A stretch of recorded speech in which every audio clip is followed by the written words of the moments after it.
Hi, this is Yolanda Vanveen, and in this segment we're going to talk about how to grow roses.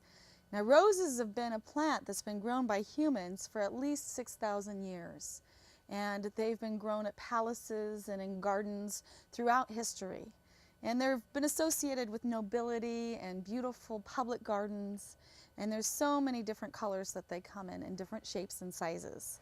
But what they have in common is that they're very easy to grow, as long as you have a sunny spot and good drainage. They never want to sit in water.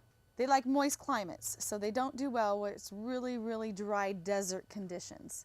They do love the Northwest, and Portland, Oregon is known as the Rose City because it's the perfect climate for roses. They do really well.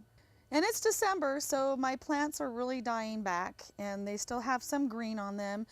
We haven't had a really heavy freeze yet.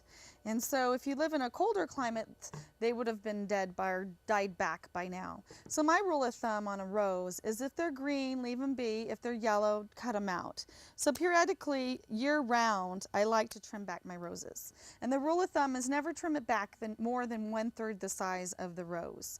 And when you're cutting or pruning them back, make sure to cut where they meet another leaf line. You don't want to cut all the way down into the branch where there's no leaves or no points where they're going to grow new starts.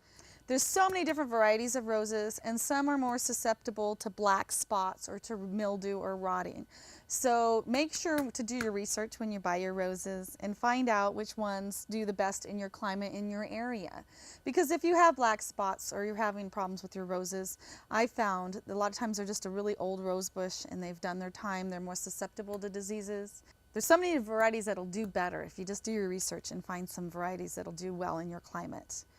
Just keep them in full hot sun, water them well, let them dry out in between watering, cut them back here and there as they get kind of Medusa-like, and you'll find that your roses will be nice and lush and they'll bloom beautifully every summer.